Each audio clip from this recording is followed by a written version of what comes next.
जय हिंद। कक्षा 10 की गणित में आज प्रश्नावली 3 एक आप हल करेंगे। ये इस पाठ का नाम है दो चर वाले रैखिक समीकरण युग्म। ठीक है, इंग्लिश में इसको बोलते हैं लीनियर इक्वेशंस इन टू वेरिएबल। ठीक है, तो प्रश्नावली 3 एक का हमारा पहला सवाल है, क्रिकेट टीम के एक कोच ने 3900 रुपए में 3 बल्ले तथा 6 गेंदें खरीदी। बाद में उसने एक और बल्ला तथा उसी प्रकार की 3 गेंदें खरीदी 1300 रुपए में। इस स्थिति को बीजगणितीय तथा ज्यामितीय रूप में व्यक्त कीजिए। ठीक है, बीजगणितीय तथा ज्यामितीय रूप में, तो आप बीजगणितीय रूप में इसको व्यक्त करेंगे। तो यहाँ हम मान लेते हैं कि माना कि एक बल्ला की कीमत कितनी है, 1 रुपया। ठीक है, और एक गेंद की कीमत है 22 रुपया। तो बल्ला थे हमारे 3, तो एक बल्ला की कीमत है 1 रुपया, 3 बल्ला की कीमत हो जाएगी 3 1 रुपया। ठीक है, अब एक गेंद की कीमत थी 22 रुपया, तो 6 गेंद की कीमत 6 22 हो जाएगा। ठीक है, अब देखो 3 बल्लों की कीमत ये है और 6 गेंदों की कीमत ये है, तो 3 बल्ला और 6 गेंदों की कीमत कुल मिलाकर हमारी थी 3900 रुपये। इसको हमने लिख लिया 3x + 6y बराबर 3900 रुपये।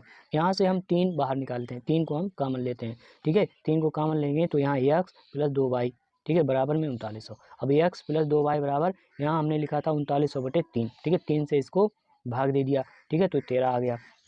अब यहाँ पर क्या बचा कि 2x + 2y बराबर 3900, ये हमारी इक्वेशन बन हो गई। ठीक है, इसी प्रकार उन्होंने बाद में एक बल्ला और 3 गेंदें खरीदी। ठीक है, तो एक बल्ला की कीमत यहाँ 1 रुपये मानी थी और 3 गेंदों की कीमत हो जाएगी 3 रुपये, 3x। ठीक है, तो ये इन्होंने, अच्छा, एक बल्ला की कीमत ये है, 3 गेंदों की कीमत ये है, और कुल मिलाकर कितने हो गए, 1300 रुपये। ये इक्वेशन हो गई। ठीक है, अब ये इसको भी आपने लिख लिया। अगला सवाल है हमारा 2 नंबर, कि 2 किलोग्राम सेव और 1 किलोग्राम अंगूर का मूल्य किसी दिन 160 रुपये था तथा 1 महीने बाद 4 किलोग्राम सेव और 2 किलोग्राम अंगूर का मूल्य 300 रुपये हो जाता है। इस स्थिति को बीजगणितीय तथा ज्यामितीय रूप में व्यक्त कीजिए। तो बीजगणितीय रूप में लिखेंगे हम इसको। माना कि 1 किलोग्राम सेव का मूल्य हो गया 100 रुपये।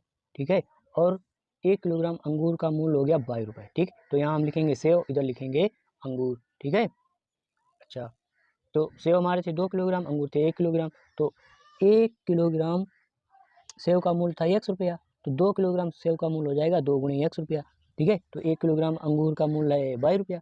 अब दोनों को मिलाकर, ठीक है, 2 किलोग्राम सेव की कीमत और 1 किलोग्राम अंगूर की कीमत हमारी होती है 160 रुपया। ठीक है, इसको हमने लिख दिया समीकरण के रूप में, बीजगणितीय रूप में। ठीक है, इसी प्रकार 1 महीने बाद, 1 महीने बाद, एक महीने बाद क्या होता है कि जो 4 किलोग्राम अंगूर, इन्होंने 4 किलोग्राम सेव ली, 4 किलोग्राम सेव और 2 किलोग्राम अंगूर की कीमत, 4 किलोग्राम सेव की कीमत हो जाती है 4x रुपया। ठीक है, और 2 किलोग्राम अंगूर की कीमत हो जाएगी 2y। ठीक है, तो 4x + 2y बराबर हो जाता है 300 रुपया। ठीक है, तो यहाँ से हम 2 बाहर निकालेंगे, 2 बाहर निकाल लिया।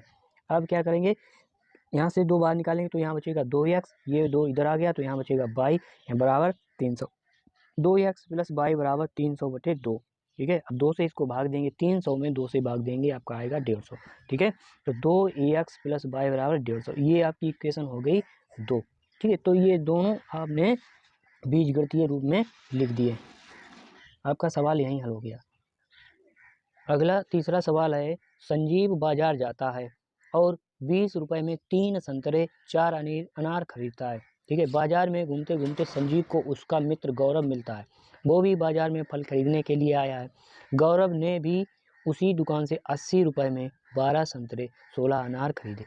इस स्थिति को बीजगणितीय तथा ग्राफीय रूप में व्यक्त कीजिए। तो आप बीजगणितीय रूप में इसको पहले लिखेंगे।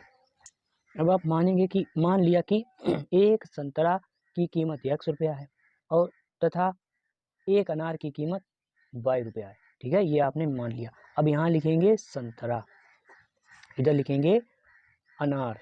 ठीक है, फिर लिखेंगे संजीव, संजीव ने कितने फल खरीदे। ठीक है, तो संजीव ने पहले 3 संतरे 4 अनार कितने रुपए में खरीदे, 20 रुपए में, 20 रुपए में, इधर लिख लेते हैं रुपए। ठीक है, 3 संतरे और 4 अनार 20 रुपए में खरीदे, और एक अनार की कीमत कितनी थी, एक अनार की कीमत आपने 22 रुपये मानी और एक संतरा की कीमत 100 रुपया। तो एक संतरा की कीमत जब 100 रुपया है तो 3 संतरा की कीमत हो जाएगी 3 × 1 बराबर 3x रुपये। इसी प्रकार एक अनार की कीमत 22 रुपया थी तो 4 अनार की कीमत हो जाएगी 4 ठीक है, और कुल धन कितना खर्च किया इन्होंने फलों पर, 3x + 4y बराबर 20 रुपया। ठीक है, तो ये इनका समीकरण हो गया समीकरण 1। ये हो गया संजीव का। अब गौरव ने भी फल खरीदे, यहाँ लिखते हैं गौरव, ठीक है। गौरव ने कितने फल खरीदे? गौरव ने 12 संतरे खरीदे। कितने संतरे खरीदे? 12। और 16 अनार खरीदे, ठीक है। तो एक संतरा की कीमत 1 रुपया, तो 12 संतरा की कीमत 12 गुणे 1 रुपया, ठीक है। 16 संतरा की कीमत 16 गुणे 22 रुपया, ठीक है। 16 अनार की कीमत हो जाएगी 16 बाई, तो 12x प्लस 16 बाई, इन्होंने कुल धन कितना खर्च किया? 80 रुपया, ठीक है, 80 रुपया। तो इसमें से आप 4 बाहर निकालें। क्या निकालेंगे? 4 कामन ले लें, तो 4 3 12, 3x बचेगा, 4 चक्कू 16, 4 बाई बराबर 80 आया, ठीक है। तो यहाँ से 3x प्लस 4 बाई बराबर क्या हो जाएगा? 80। अब ये 4 जो है इधर गुणा में इधर जाएंगे, भाग में हो जाएंगे, ठीक है। तो 4 दूनी 8, भाग खवावे बिंदी, तो 3x प्लस 4 बाई बराबर आ गया 20। ये समीकरण हो गया है दूसरा, समीकरण 2, ठीक है, बीजगणितीय रूप में हो गया, ठीक है।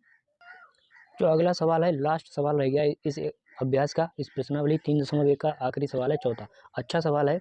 यहाँ आफ्ताब अपनी पुत्री से कहता है, 7 वर्ष पूर्व मैं तुमसे 7 गुनी आयु का था, ठीक है। अब से 3 वर्ष बाद मैं तुमसे केवल 3 गुनी आयु का रह जाऊंगा। इस स्थिति को बीजगणितीय रूप में लिखें, ठीक है। बीजगणितीय तथा ग्राफीय रूप में लिखना है। तो आपको सबसे पहले क्या करना है, जो उनकी पुत्री है आफ्ताब की, उसकी आयु मान लेनी है, ठीक है।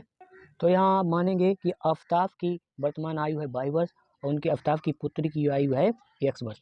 अब कह रहे हैं अब से 7 वर्ष पूर्व, अब से 7 वर्ष पूर्व, ठीक है, 7 वर्ष पूर्व मतलब हो गया कि y माइनस 7 x माइनस 7, 7 वर्ष पहले, ठीक है। 7 वर्ष पहले आफ्ताब जो थे अपनी पुत्री की आयु के 7 गुने थे, ठीक है। ये पुत्री की आयु है, इनसे 7 गुने, तो इनको बराबर करने के लिए हम इनकी पुत्री में 7 से गुणा कराएंगे। तो y माइनस 7 बराबर 7 माइनस y, ठीक है, इसमें गुणा कराएंगे 7 से, तभी बराबर होगा, क्योंकि ये इनसे 7 गुनी थे, ठीक है। तो y माइनस 7 बराबर 7x, तो ये हो जाएगा 49, ठीक। x को आप इधर ले आए, जो चर पद हैं उनको एक साइड कर लें, ठीक है। तो इसे आप ऐसे भी लिख सकते हैं, माइनस के 7 प्लस के 49 बराबर 7x माइनस वाई, ठीक है। तो 49 माइनस 7 कितने होंगे? 42 बराबर 7x माइनस वाई। ये समीकरण 1 हो गया, समीकरण 1। अब 3 वर्ष बाद, ठीक है, तो y प्लस 3 और x प्लस 3, ठीक है। 3 वर्ष बाद जो है आफ्ताब अपनी पुत्री की उम्र के 3 गुने हो रह जाते हैं, ठीक है। तो अब इसमें इसको बराबर करने के लिए क्या करेंगे, पुत्री की उम्र में हम 3 से गुणा करा देंगे, तो ये बराबर हो जाएगा 3x प्लस 9। ये आपका आ जाएगा 3 माइनस 9, 9 इधर लाएंगे, ठीक है। तो 3x माइनस वाई, तो माइनस के 3 बराबर 3x माइनस वाई। ये आपका समीकरण दूसरा हो गया, ठीक है, समीकरण 2, ठीक। ये एक्सरसाइज आपकी यहीं पर समाप्त होती है।